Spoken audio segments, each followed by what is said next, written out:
Hello everyone, this is Monica. Welcome to my channel Dig for Knowledge. In this video, we'll be discussing exercise 10.1, that is circles. But before we discuss exercise, we'll be going through some basics related to this chapter, like what is circle, what is tangent, basic terms like secant, chord, tangent, and then theorem 10.1, and then we'll continue with the exercise 10.1. अगर आपको introductory part नहीं देखना है तो आप video skip कर सकते हैं और डायरेक्टली एक्सरसाइज से स्टार्ट कर सकते हैं. Let's begin first. Let's recall some of the basic terms related to circle which we studied in junior classes. So what is a circle? Circle is collection of all points in a plane which are at constant distance from a fixed point in the plane. यानी हम क्या कह रहे हैं कि circle उन सारे points की कलेक्शन है जो एक फिक्स्ड पॉइंट से बिल्कुल बराबर की दूरी पर है और उस फिक्स्ड पॉइंट को क्या कहते हैं? Centre. And what is that fixed distance? That is radius. अब ध्यान दें कि कोई भी लाइन सेगमेंट अगर सेंटर को सर्कल पर किसी भी पॉइंट से ज्वाइन करती है तो वो क्या कहलाएगी? रेडियस. यानी ये सभी क्या है? रेडियस. तो इस तरीके से हम इनफाइनाइट रेडियाई बना सकते हैं. Now a circle divides the plane on which it lies into how many parts? Into 3 parts. Interior and on the circle and exterior. Now chord. What is chord? It is the line segment which touches the circle at 2 points. And any guess which is the longest chord? अब तक तो आपको पता ही होगा क्योंकि class 9 में भी पढ़ा था. longest chord क्या होगी? अब देखिए जैसे जैसे हम नीचे की तरफ कोड ड्रॉ करते हैं, यानी कि पोलर रीजन की तरफ जब हम लाइन ड्रॉ करते हैं, कोड ड्रॉ करते हैं, तो वो छोटी होती है. तो जैसे जैसे हम ऊपर जाते जाते हैं और सेंटर की तरफ बढ़ते हैं तो कोड की लेंथ बढ़ती जाती है और बिल्कुल एग्जैक्ट सेंटर पे बिल्कुल हाफ में क्या होता है? ये कोड सबसे बड़ी होती है और उसी को हम क्या कहते हैं? Diameter. And what is an arc? It is piece of circle between 2 points. Like in this case we have AB is an arc. Can also call AC an arc. Can also say ACB as arc, and that because वो बड़ी है इसलिए उसको हम major कह सकते हैं. Arc AB is minor arc and arc ACB is major arc. Now comes the term circumference. The length of complete circle. इस पूरे सर्कल की लंबाई अगर हम इसे बाहर से नापें एक थ्रेड लेकर तो वो क्या कहलाएगी? circumference. Then is segment. It is the region between a chord and an arc. ये भी मेजर और माइनर होती है. मेजर और माइनर शब्द जहां भी आ जाए, माइनर का क्या मतलब है? छोटा. मेजर का क्या मतलब है? बड़ा पोर्शन. सो इसमें देख लीजिए ये छोटा पोर्शन क्या है? माइनर सेगमेंट, और इससे ऊपर वाला क्या है? Major segment. Then is sector. अब आप लोगों ने पिज्जा तो खाया ही होगा, तो पिज्जा में जिस तरीके से कट लगाते हैं अपने फ्रेंड्स में डिस्ट्रीब्यूट करने के लिए, या केक में जब जिस तरीके से कट लगाते हैं, तो वो क्या है? Sector. So it is the region between an arc and 2 radii. Now there is a special condition. When these 2 arcs are equal, then both segments and sectors become the same, and each of them is known as semicircular region. ये तो वो सब था जो हमने class 9 तक पढ़ लिया था. अब क्लास 10 में एक नया कॉन्सेप्ट आया है, वो क्या है? टेंजेंट. अगर एक प्लेन में एक लाइन ड्रॉ की गई है और एक सर्कल भी ड्रॉ किया गया है तो क्या क्या पॉसिबिलिटीज हैं? पहली पॉसिबिलिटी है कि सर्कल और लाइन एक दूसरे से बहुत बहुत बहुत दूर होंगे. यूं कहिए कि वो लाइन नॉन इंटरसेक्टिंग है. फिर दूसरा केस क्या हो सकता है कि लाइन खिसक खिसक कर सर्कल के पास आ गई और उसे सिर्फ टच करे एक सिंगल पॉइंट पर. तो यहाँ एक नया वर्ड आपको अपनी वोकैबुलरी में ऐड करना है, वो क्या है? टेंजेंट. इसी को हम क्या कहते हैं? टेंजेंट. टेंजेंट एक लैटिन वर्ड है जिसका क्या मतलब है? To touch. सो ये लाइन जो सर्कल को अभी सिर्फ एक पॉइंट पर टच कर रही है वो क्या कहला रही है? Tangent. Now third case is line को थोड़ा और खिसका देते हैं और अब देखते हैं कि लाइन सर्कल को 2 पॉइंट्स पर टच कर रही है और इस लाइन को क्या कहेंगे? सीकेंट. और ये वर्ड भी ये तो आपने पहले सीखा ही हुआ है, सीकेंट क्या है. अब यहाँ कंफ्यूज मत होइएगा कि फिर कोड क्या था. देखिए दोनों में थोड़ा डिफरेंस है. कोड क्या था? एक लाइन सेगमेंट जो सर्कल पर 2 पॉइंट्स पर टच करती है, यानी वो सर्कल के सर्कमफ्रेंस के अंदर ही रह जाती है. और सीकेंट क्या है? एक ऐसी लाइन सेगमेंट जो सर्कल को 2 पॉइंट्स पर इंटरसेक्ट करती है, यानी वो सर्कल को काटकर उसमें से गुजरती है. So it is not confined to the circumference of the circle.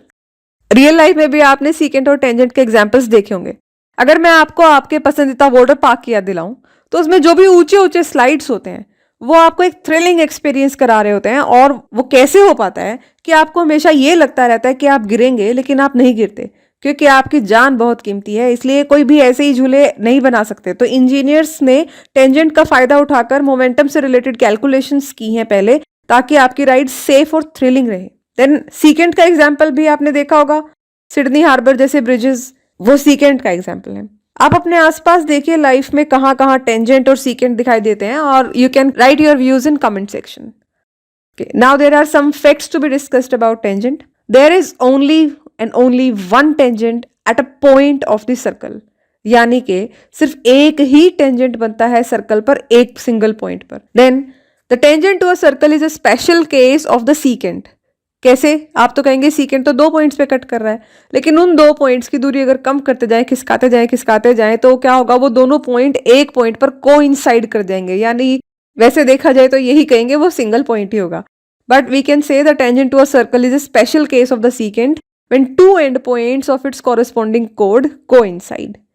Then next point, the common point of the tangent and the circle is called point of contact. हम क्या कह रहे हैं कि जो ये कॉमन पॉइंट है जहां पर टेंजेंट सर्कल को टच कर रहा है, उस पॉइंट को हम क्या कहते हैं? Point of contact. नाम से ही पता चल रहा है पॉइंट ऑफ कॉन्टेक्ट, यानी ऐसा पॉइंट जहां क्या हो रहा हो, कॉन्टेक्ट हो रहा हो। Next point, there are infinite number of tangents that can be drawn on a circle. इन दोनों पॉइंट्स में कंफ्यूज मत होइएगा, जो सबसे पहला पॉइंट था और जो ये वाला पॉइंट है, इनमें कंफ्यूजन हो सकती है बच्चे को। वो सोच सकते हैं अभी तो कहा था एक ही टेंजेंट ड्रॉ हो सकता है, लेकिन उसमें हमने क्या कहा था? एक ही टेंजेंट ड्रॉ हो सकता है सिंगल पॉइंट से। यहां हम क्या कह रहे हैं? एक सर्कल पर अलग अलग पॉइंट्स पे बहुत सारे infinite number of tangents draw किए जा सकते हैं। Okay, now let us discuss theorem 10.1। Theorem 10.1 की स्टेटमेंट क्या है? The tangent at any point of a circle is perpendicular to the radius through the point of contact. Let's prove it. What is given? There is a circle with centre O and radius R and there is a tangent at point P। और हमें prove क्या करना है? That OP is perpendicular to AB। इसके लिए पहले construction करेंगे। Take any point other than P, suppose that point is Q touching R on the circle. अब हमें पता है कि परपेंडिकुलर शॉर्टेस्ट डिस्टेंस है। सो अगर हम इतना प्रूव कर पाते हैं कि OP शॉर्टर है OQ से, तो ये सफिशिएंट होगा। So we can see that OP is equal to OR। क्यों? क्योंकि दोनों क्या है? रेडियाई हैं सर्कल के। देयर इज OQ किससे किससे मिलकर बना है? OR से और RQ से। सो OQ is OR plus RQ।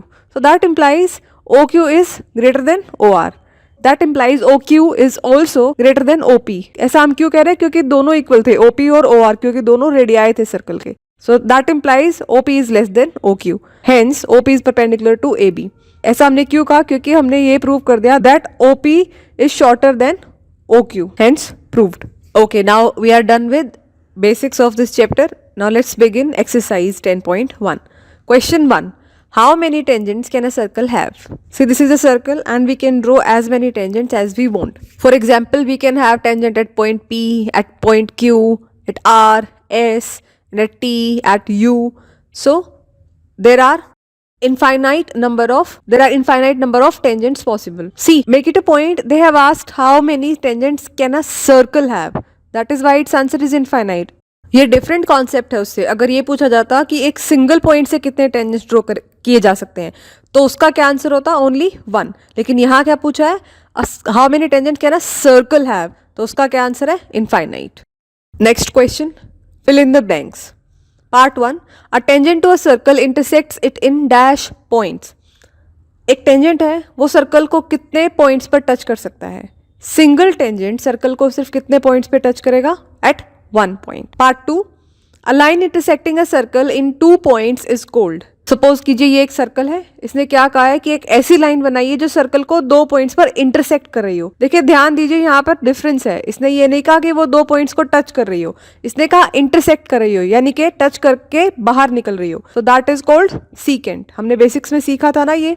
Then is part 3. A circle can have dash parallel tangents at the most. तो एक सर्कल के कितने parallel tangents हो सकते हैं at most? There are only 2 possible. There are only 2 parallel tangents possible at most. Part 4. The common point of a tangent to a circle and the circle is called. ऐसा कौन सा point है जो circle और tangent के बीच common होगा? That is called point of contact.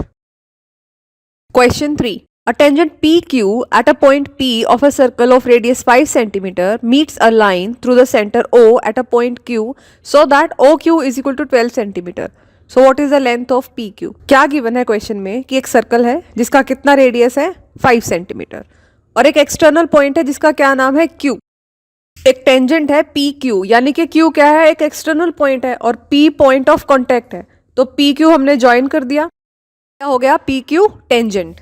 फिर question में क्या गिवन है कि एक लाइन है जो सेंटर और उस एक्सटर्नल पॉइंट को ज्वाइन करती है, दैट इज ओ क्यू, उसकी लेंथ कितनी है 12 सेंटीमीटर और हमें टेंजेंट की लेंथ फाइंड आउट करनी है।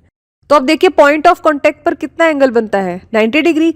सो that means O P Q is a right angle triangle, right angle at P. इस बात का ध्यान रखना है, फिगर को देखकर एकदम से ऐसे लगेगा कि वो सेंटर पर 90 डिग्री का एंगल बना रहा है। जो भी मिस्टेक होती है बच्चे की वो यही होने के चांसेस है, अदरवाइज ये क्वेश्चन बहुत ईजी है। तो हमें ये ध्यान रखना है कि पी पॉइंट पर एंगल 90 डिग्री का है, तो दैट मीन्स हाइपोटेन्यूज क्या होगा, हाइपोटेन्यूज कौन सी साइड होगी, side opposite to this right angle, that means O Q is hypotenuse. So we'll be solving this question using Pythagoras theorem. So applying Pythagoras theorem, h square is equal to p square plus b square. That implies 12 square is equal to 5 square plus pq square. That implies 144 is equal to 25 plus pq square.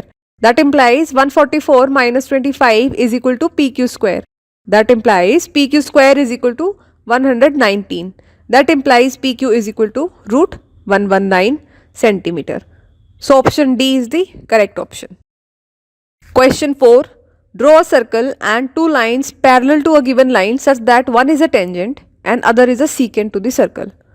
अब हमें क्या करना है, एक circle बनाना है और उस circle में दो पैरेलल लाइंस ड्रॉ करनी है, किस तरीके से कि उनमें से एक तो टेंजेंट हो और दूसरी क्या हो, सीकेंट हो। तो वैसे तो ये कंस्ट्रक्शन का क्वेश्चन हो गया और इसे कंपास और स्केल की हेल्प से करना है, लेकिन यहाँ मैं सिर्फ स्टेप्स बता रही हूँ, यानी कि एक रफ स्केच बता रही हूँ कि इसको एक्चुअल में करना कैसे है। आप इसे अपने आप से ट्राई कीजिएगा। So see, first let there be a circle with centre O and A B with given line. कोई एक लाइन है गिवन जिसके पैरेलल ये दोनों लाइंस बनानी है, टेंजेंट और सीकेंट, तो उस लाइन का हमने क्या नाम दे दिया, A B. Draw a perpendicular from O to line A B. अब O से एक परपेंडिकुलर ड्रॉ करना है लाइन ए बी पर। वो कैसे करना है, आपको क्या करना होता है, जिस भी पॉइंट से आपको किसी लाइन पर परपेंडिकुलर ड्रॉ करना होता है, आप क्या करेंगे, उस पॉइंट पर कंपास की निडल रखेंगे, पॉइंट्स उस पॉइंट से, जैसे कि इस केस में वो पॉइंट कौन है, ओ पॉइंट से कंपास की हेल्प से लाइन ए बी पर एक आर्क लगाएंगे, जैसे कि फिगर में शो किया हुआ है। अब हमें परपेंडिकुलर ड्रॉ करना है, तो हम क्या करेंगे, जो ये आर्क है इसके दोनों एंड्स पर जहां ये ए बी लाइन को टच कर रहे हैं, एक बार राइट हैंड साइड वाले एंड से आर्क लगाएंगे, जो छोटी सी ऊपर आर्क लगी है, और एक बार लेफ्ट हैंड साइड के पॉइंट से आर्क लगाएंगे, और फिर वो दोनों आर्क्स जहां मीट कर रही हैं उससे ओ पॉइंट को ज्वाइन कर देंगे। ये हो गया हमारा परपेंडिकुलर, ये हमारा हो गया परपेंडिकुलर जो हमने ओ पॉइंट से ड्रॉ किया, किस लाइन पर, ए बी लाइन पर। ये परपेंडिकुलर हमारी ए बी लाइन को कहां इंटरसेक्ट कर रहा है, पॉइंट पी पर। अब थर्ड स्टेप क्या होगा, now take 2 points on line PO, one at circle and another inside the circle। अब हमें क्या करना है, इस PO लाइन पर दो पॉइंट्स लेने हैं, एक Q और एक R। Q को हमने ले लिया सर्कल के ऊपर और R को हमने ले लिया सर्कल के अंदर। हमने ऐसा क्यों किया, क्योंकि इन्होंने क्या कहा था कि इस लाइन के पैरेलल दो लाइंस ड्रॉ करनी है, उनमें से एक टेंजेंट होनी चाहिए और एक सीकेंट। तो जो टेंजेंट होता है वो सर्कल के बाहर, सर्कल पर लाई कर रहा होता है, बिल्कुल सर्कल को एक पॉइंट पर टच कर रहा होता है, तो Q पॉइंट उसके लिए लिया है, और सीकेंट क्या होता है, सर्कल के अंदर से गुजर रहा होता है, इसलिए R पॉइंट हमने सर्कल के अंदर लिया है। अब हम पॉइंट Q और पॉइंट R से गुजरती हुई दो पैरेलल लाइंस ड्रॉ करेंगे। जिसे पैरेलल लाइंस ड्रॉ नहीं करनी आती वो कंस्ट्रक्शन का चैप्टर देखिए। So this is how CD and EF will be the tangent and secant respectively. That's all for today. Thank you for watching. Please subscribe the channel if you liked the video. And in the next video, we'll be doing exercise 10.2.